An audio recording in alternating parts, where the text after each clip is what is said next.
ഏലപ്പാറ പഞ്ചായത്തിൽ തണ്ണിക്കാനം മേഖലയിൽ തെരുവ് നായ്ക്കളുടെ ശല്യം രൂക്ഷമാകുന്നു. കഴിഞ്ഞ ദിവസം 2 കുട്ടികൾക്ക് നായയുടെ ആക്രമണമേറ്റു. തെരുവ് നായ ശല്യം രൂക്ഷമായതോടെ പുറത്തിറങ്ങി നടക്കാൻ പോലും കഴിയാത്ത സാഹചര്യമാണ് നിലവിലെന്ന് നാട്ടുകാർ പറയുന്നു.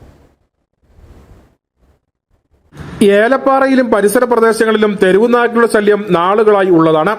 തോട്ടം മേഖല കേന്ദ്രീകരിച്ച് കൂട്ടം കൂടുന്ന തെരുവ് നായ്ക്കൾ രാത്രിയെന്നോ പകലെന്നോ ഇല്ലാതെ ടൗണുകളിലും മറ്റുമായി വിഹരിക്കുകയാണ്. ഏലപ്പാറ പഞ്ചായത്തിലെ പ്രധാന റോഡ് സൈഡിലെല്ലാം മാലിന്യ നിക്ഷേപമുണ്ട്. ഈ മാലിന്യം ഭക്ഷിക്കാനാണ് തെരുവ് നായ്ക്കൾ കൂട്ടമായി എത്തുന്നത്. ഈ തെരുവ് നായ്ക്കൾ ഇപ്പോൾ ആളുകളുടെ സ്വൈര്യ ജീവിതത്തിന് പ്രതിസന്ധിയാണ്. ഏലപ്പാറ പഞ്ചായത്തിൽ തണ്ണിക്കാനം വാർഡിൽ നിരവധി തെരുവുനായ ശല്യം വർദ്ധിച്ചു വരികയാണ്.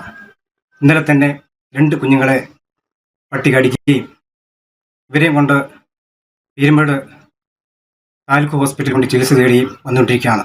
രാവിലെ തന്നെ ഇവിടെ നടക്കാൻ പറ്റാത്തൊരു സാഹചര്യമില്ല. കഴിഞ്ഞ ദിവസം 2 കുട്ടികളെയാണ് തെരുവുനായ്ക്കൾ ആക്രമിച്ചത്.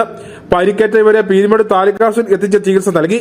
പ്രഭാത നടത്തത്തിൽ ഇറങ്ങുന്നവർക്കും തെരുവുനായ്ക്കൾ ഭീഷണി സൃഷ്ടിക്കുന്നുണ്ട്. ബന്ധപ്പെട്ട അധികൃതരുടെ നേതൃത്വത്തിൽ തെരുവുനായ്ക്കളെ അമർച്ച ചെയ്യാനോ നടപടി ഉണ്ടാകണമെന്ന ആവശ്യം ശക്തമായിരിക്കുകയാണ്. News bureau, Peermade.